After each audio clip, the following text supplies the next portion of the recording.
Latest from Oil City News on K2 Wyoming's Radio. four-member canvassing board has approved the election results for the Cowboy State's 23 counties. On Wednesday morning, Secretary of State Chuck Gray held a public meeting in the Wyoming State Capitol Complex Auditorium to review this year's 2024 general election. This year's election saw tremendous turnout. Across the state, 271,123 Wyomingites turned out to vote.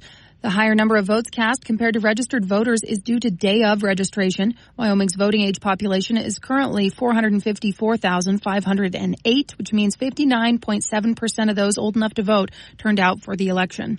Absentee votes were popular in this year's election cycle, as 45% of registered voters had returned their absentee ballots as of the morning of November 5th. 21 of Wyoming's 23 counties reported no issues in their post-election audits, resulting in a 99% confidence level in the election. One discrepancy occurred in Platte County, where a ballot was tabulated incorrectly. The election in Weston County faced several challenges, but concerns and mistakes during the county's election proceedings were ultimately rectified.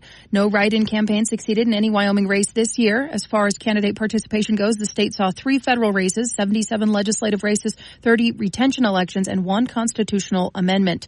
Ballot recounts were not required in any of the races across the state. However, Albany County requested a recount for House District 13. The recount occurred Tuesday and did not impact the race's certified results. A family heirloom that became a downtown Casper landmark for decades will be returned to the family. The clock that stands at 118 East 2nd Street has been in the care of the city of Casper for the last decade after Ayers Jewelry, which operated the location from the early 1920s, closed in 2013. The family left the clock in the care of the city with the understanding that the Ayers family retained ownership and may come to reclaim it someday. That time has come, according to City Manager Carter Napier, who informed council at the regular meeting on Tuesday. The original agreement stated that the city was responsible for its maintenance, which has become a challenge. The clock is currently not working. The city did look into having it rewired several years ago, but the cost was prohibitive. Napier said that the family will pay to have the clock removed. Just one day before the 2024 border war match between the Wyoming-Colorado State University football teams, the two schools' athletics departments announced that their famous rivalry game will live on through 2035, even though CSU will be moving to the Pac-12. The transition does mean the game can't be played in 2026 or 2027, though. The Colorado State University Rams will make their switch over to the Pac-12 conference in July of 2026, alongside 4 other Mountain West schools, leaving the University of Wyoming without a real conference rival.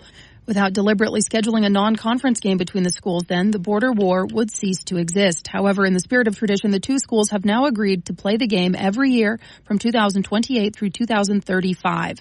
The Rams will host the games on even-numbered seasons, while the Cowboys will host the odds. CSU Athletic Director John Weber said in a statement that the boot run with the game ball, the border ceremony, and the Bronze Boot Trophy all honor the values and rich ROTC history of both universities and will remain integral to this rivalry for years to come. The 2025 border war will then be the last time the game is played between the schools as conference rivals. This final game will occur in Laramie when the rivalry resumes in 2028. The game will take place in Fort Collins. Dancing with the Stars of Casper raised about $140,000 at the 14th annual fundraiser benefiting Mercer Family Resource Center. The night was filled with theatrical performances by professionals, choreographers, and local stars who donated hundreds of practice hours and artistic creativity to prepare for the evening. While the judges deliberated which dance performance won which award, a vivacious grand finale was provided by the fabulous Casper College Department of Theater and Dance and their talented choreographer, Jody Umans-Jones. The Mercer Family Resource Center would like to tip their hats and thank the generous donors, dancers, choreographers, and volunteers for helping raise the money to support programs and services that are proactive, impactful, and accessible to anyone. This is Colby Fedor.